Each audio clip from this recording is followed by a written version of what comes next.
Good morning छात्रों, RK PG science college Kalwad Jaipur की online classes में आपका हार्दिक स्वागत है बच्चों। जैसे कि हमने पिछले वीडियोस में आपके जैसे 3 भाग होते हैं टोटल पेपर के, कौन कौन से, ए भाग, ब भाग और से। तो साथियों हमने ब भाग को कंप्लीट करवा दिया है, जिसमें टोटल कहानियाँ थी और गद्य की विधा कहानी चयनिका से जो 10 कहानियाँ थी और गद्य की विधाओं से जो 6 पार्ट दिए गए थे, वो टोटल आपको क्वेश्चन आंसर उनके मोस्ट क्वेश्चन जो भी थे सब कंप्लीट करवा दिए गए हैं। पिछले वीडियोज में आपको देखने को मिल जाएंगे। और अभी हम आपको ले चलते हैं बच्चों से भाग की बात करते हैं। से भाग में क्या है बच्चों, देखेंगे आप आगे। तो से भाग में कहानी एवं गद्य है। तो इसके अंदर हिंदी कहानी के विविध प्रकारों पर बात की गई है। तो देखेंगे आप प्रश्न इसका, हिंदी कहानी के विविध प्रकारों का संक्षिप्त उल्लेख कीजिए। तो साथियों कहानियां भी कई प्रकार की होती हैं, जैसा कि आप देख पाएंगे, समझ पाएंगे कि कहानी के विभिन्न प्रकार कौन कौन से प्रकार होते हैं और उनमें भी कितने प्रकार की और कहानियां जुड़ी होती हैं, उन सब से हम उन सभी का अध्ययन करवाएंगे। देखेंगे आप, पहला पॉइंट है आपका घटना प्रधान कहानी। तो घटना प्रधान कहानियों में भी कई प्रकार की कहानियां और आती हैं। और दूसरा नंबर है चरित्र चित्रण प्रधान कहानी, इसमें भी कई प्रकार की और भी कहानियां जुड़ी होती हैं। नंबर 3 वातावरण प्रधान कहानी, इसमें भी कई प्रकार की आती हैं।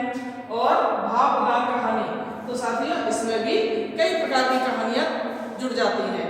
तो ये कहानी जो हमारी जो है ना 4 वर्गों में विभाजित की गई है। लेखक ने कहानियों को 4 भागों में विभाजित किया है। कौन कौन से वर्ग हैं उनके, घटना प्रधान, चरित्र चित्रण प्रधान, वातावरण प्रधान और भाव प्रधान। ये 4 प्रकार की टोटल कहानियां बताई गई हैं आपको। आगे हम आपको ले चलते हैं। सबसे पहले बताएंगे घटना प्रधान कहानी के अंतर्गत कौन कौन सी कहानियां आती हैं, उनका हम आपको अध्ययन करवाएंगे। आप देखेंगे आगे से भाग को, समझेंगे से खंड को। जैसे कि आंसर के आधार पर कह सकते हैं हिंदी साहित्य में कहानी सशक्त गद्य विधा है। वर्तमान काल में कहानी शिल्प का काफ़ी विकास हो गया है तथा स्वतंत्रता के पश्चात इसे लेकर कई आंदोलन सामने आए हैं साथियों, जिनमें नई कहानी आंदोलन सर्वप्रमुख रहा है। कौन सा आंदोलन सर्वप्रमुख रहा है? नई कहानी आंदोलन। वस्तुतः कहानी साहित्य का क्षेत्र उत्तरोत्तर विकसित एवं व्यापक होता जा रहा है। तो साथियों अब हम बात करेंगे सबसे पहले कि कहानी के प्रकार की यह परंपरा उस समय विद्यमान थी जबकि कहानी प्रारंभिक अवस्था में थी, परंतु गौड़ दशा में कालक्रम, विकास क्रम, कहानीकार तत्वों की विशेषताओं के आधार पर कहानियों के अनेक भेद किए जा सकते हैं, जैसा कि मैंने अभी आपको बताया है। तो साथियों वर्तमान समय में कहानियों के विविध प्रकारों के वर्गीकरण के आधारभूत सिद्धांतों में प्रमुख सिद्धांत क्या है, देखेंगे आप। प्रमुख सिद्धांत है विषय वस्तु के आधार पर। तो विषय वस्तु के आधार पर कहानियों के निम्नलिखित भेद किए जा सकते हैं। तो सबसे पहले हम देखेंगे विषय वस्तु के आधार पर। पहला पॉइंट है आपका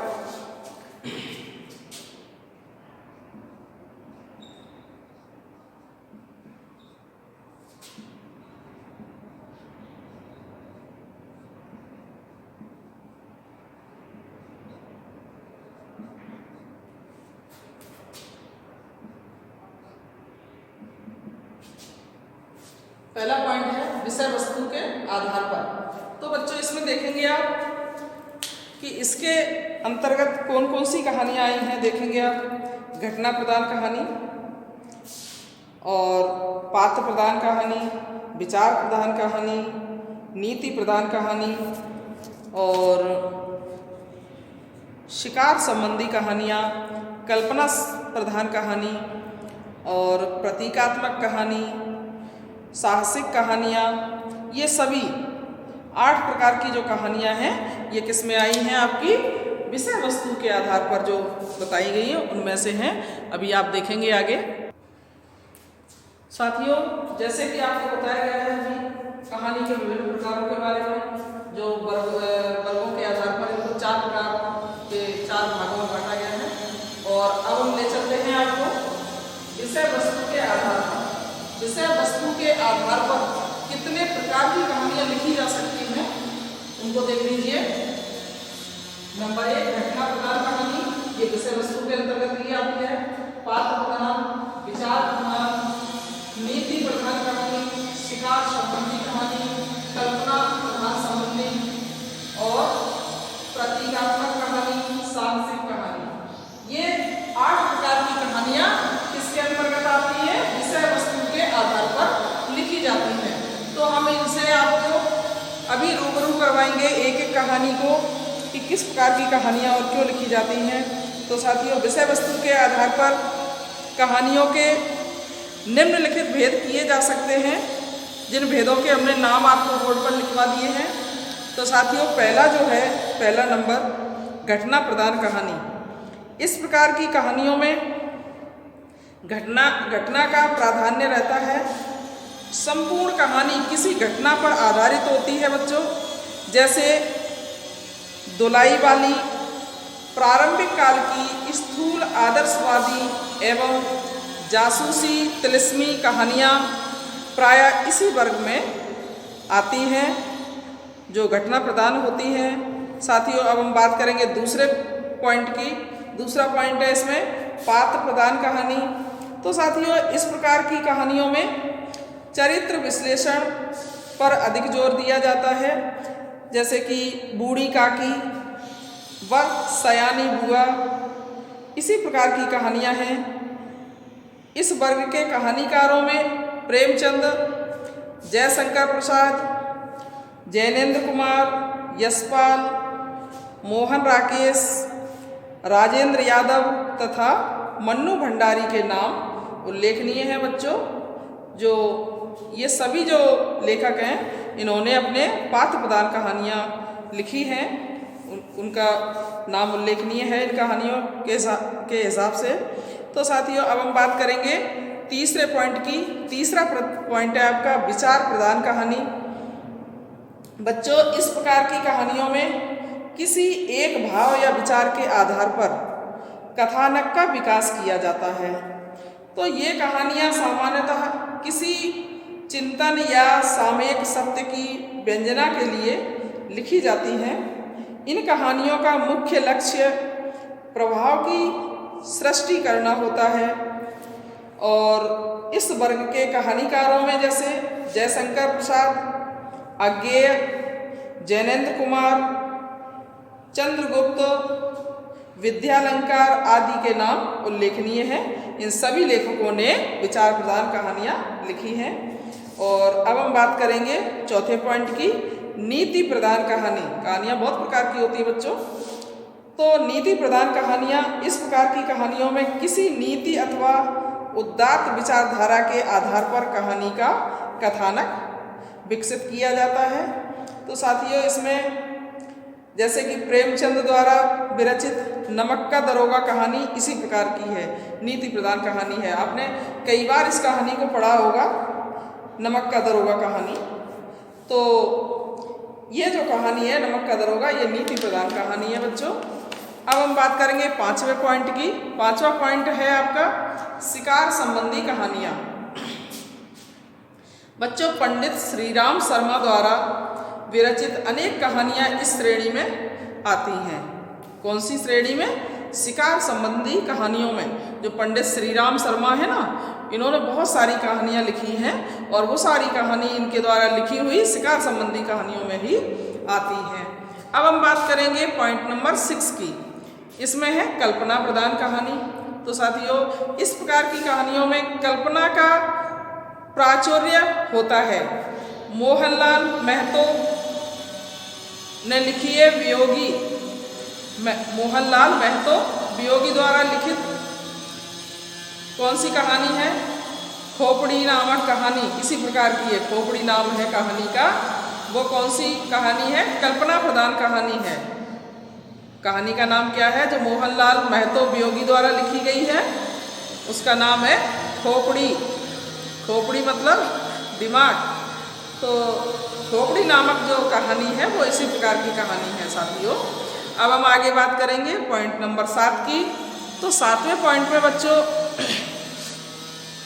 इस विधा की कहानियों में पात्र प्रतीक के रूप में होते हैं और कथानक में भी प्रतीकात्मकता रहती है।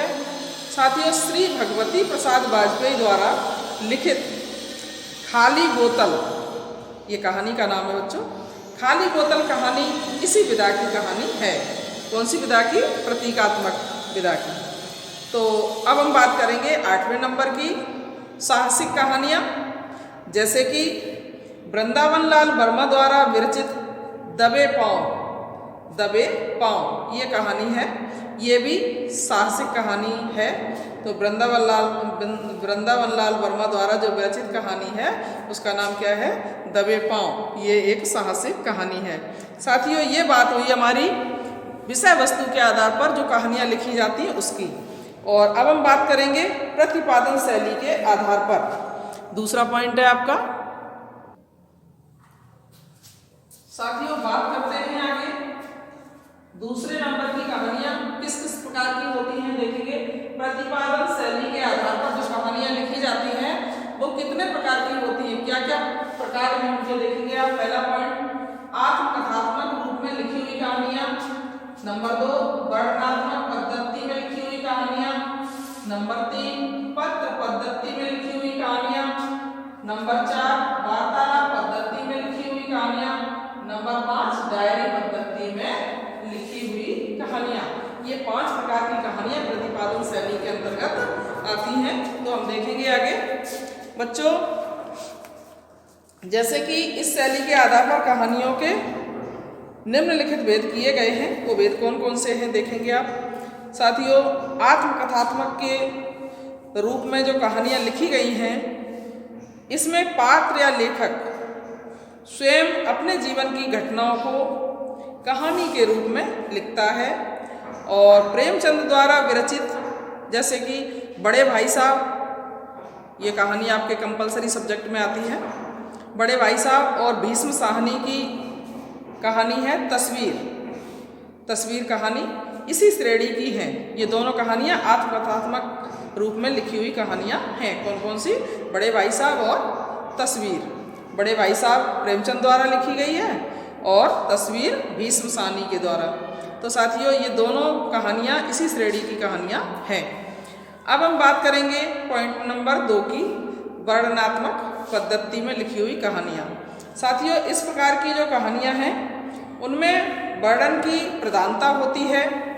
प्रेमचंद द्वारा विरचित पंच परमेश्वर, इस कहानी का आपने खूब नाम सुना होगा, खूब पढ़ी होगी इसको। पंच परमेश्वर नाम की कहानी। साथियों, पंच परमेश्वर कहानी वर्णनात्मक कहानियों में श्रेष्ठ स्थान रखती है। तो ये भी कहानी इसी पद्धति की है, इसी श्रेणी में आती है साथियों, वर्णनात्मक पद्धति शैली में आती है। और अब हम बात करेंगे तीसरे पॉइंट की। तीसरा पॉइंट है आपका पत्र पद्धति में लिखी हुई कहानियाँ। पत्र यानी लेटर जिसको बोलते हैं ना, वही पत्र। इसमें साथियों लेखक पत्रों के रूप में कहानी लिखता है। इस विधा की कहानियाँ अधिक नहीं लिखी गई। चंद्रगुप्त विद्यालंकार द्वारा लिखित एक सप्ताह कहानी इसी श्रेणी की है। कौन सी? एक सप्ताह, ये कहानी का नाम है बच्चों। जो एक सप्ताह नाम की जो कहानी है वो इसी श्रेणी की है। कौन सी श्रेणी की? पत्र पद्धति में लिखी हुई कहानी की श्रेणी में। अब हम बात करेंगे चौथे पॉइंट की। साथियों, चौथा पॉइंट है वार्तालाप पद्धति में लिखी हुई कहानियाँ। तो बच्चों, इस प्रकार की कहानियों में यद्यपि संवाद अधिक रखे जाते हैं, परंतु कहानी को आकर्षक बनाने के लिए वातावरण, दृश्य चित्रण आदि का निर्देश स्वयं कहानीकार करता है। क्योंकि इस प्रकार की जो कहानियाँ हैं उनमें संवाद अधिक रखे जाते हैं वार्तालाप पद्धति में लिखी हुई कहानियों में, परंतु कहानीकार को कहानी को आकर्षक बनाने के लिए वातावरण और दृश्य चित्रण आदि का निर्देश स्वयं कहानीकार करता है। और अब हम बात करेंगे पांचवें पॉइंट की। पांचवा पॉइंट है आपका डायरी पद्धति में लिखी हुई कहानियाँ। साथियों, डायरी आप समझते होंगे, जैसे डायरी बहुत लोग लिखते हैं, जैसे प्रवास की डायरी जो आपके सिलेबस में हटा दिया गया है, वो भी डायरी पद्धति की लिखी हुई कहानी थी। तो साथियों, जब डायरी के पन्नों द्वारा कहानी की संपूर्ण घटनाओं का वर्णन होता है तो वह कहानी डायरी पद्धति पर लिखित कहानी कहलाती है। इस प्रकार की कहानी में अतीत की घटनाओं का भावुकतापूर्ण उल्लेख किया जाता है। साथियों, सुदर्शन द्वारा विरचित एक स्त्री की डायरी नामक कहानी इसी श्रेणी की है। कौन सी श्रेणी की? डायरी पद्धति में लिखी हुई कहानी है। तो ये हुई आपकी डायरी पद्धति की कहानी कंप्लीट। अब हम बात करेंगे बच्चों तीसरे पॉइंट की। विषय के आधार पर कौन कौन सी कहानियां लिखी जाती हैं, देखेंगे आप आगे। साथियों, अब हम बात करेंगे विषय के आधार पर कहानियां। तो विषय के आधार पर किस किस प्रकार की कहानियां लिखी जाती हैं, देखेंगे आप आगे। पहला पॉइंट है आपका धार्मिक, नैतिक तथा दार्शनिक कहानियां। जैसे संभोग कहानी का नाम है, जो यशपाल द्वारा लिखी गई है। यशपाल लेखक का नाम है, आपने सुना होगा यशपाल की बहुत सारी कहानियां, जैसे पाजे यशपाल की कहानी है। तो उस तरह से ये संभोग नाम की जो कहानी है, ये भी यशपाल के द्वारा लिखी गई है। ये धार्मिक, नैतिक तथा दार्शनिक कहानियों के श्रेणी में आती है। और दूसरे नंबर का राजनीतिक कहानियां, जैसे कि विपथगार कहानी आगे द्वारा विरचित कहानी है साथियों, और ये राजनीतिक कहानियों की श्रेणी में आती है। तीसरा पॉइंट है ऐतिहासिक कहानियां। ममता, जो जयशंकर प्रसाद द्वारा लिखी गई है, ये ऐतिहासिक कहानी में आती है। साथियों, चौथे नंबर की कहानी वैज्ञानिक कहानियां। दो रेखाएं, ये यमुना दत्त वैष्णव द्वारा लिखी गई कहानियां हैं। कौन सी? दो रेखाएं। और सामाजिक कहानियां। तो साथियों, देखा जाए तो सामाजिक कहानियां, अधिकांश कहानियां सामाजिक ही होती हैं और आपने बहुत सारी सामाजिक कहानियां पढ़ी भी होंगी। तो बात करते हैं आगे बात करेंगे आपकी कहानियों की। ये जो कहानियां हैं सामाजिक कहानियां, हिंदी के अधिकांश कहानियां जो है हिंदी में सामाजिक कहानियों के अंतर्गत ही आती हैं। और देखा जाए तो रचना के लक्ष्य एवं उद्देश्य के आधार पर, अभी हम आपको पॉइंट पर ले चलते हैं, रचना के लक्ष्य एवं उद्देश्य के आधार पर।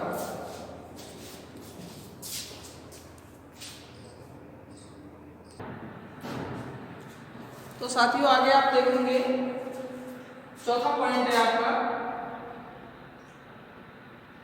रचना के लक्ष्य एवं उद्देश्य के आधार पर। रचना का लक्ष्य क्या है और उद्देश्य क्या है, उसके आधार पर कौन कौन सी कहानियां लिखी जाती हैं, देखेंगे आप। तो जैसा कि आपको बता दें, रचना का जो उद्देश्य और लक्ष्य होता है साथियों, कोई भी कार्य निष्प्रयोजन नहीं किया जाता। कोई भी कार्य निष्प्रयोजन नहीं किया जाता। कहानी लिखने में भी लेखक का कुछ ना कुछ उद्देश्य निहित होता है।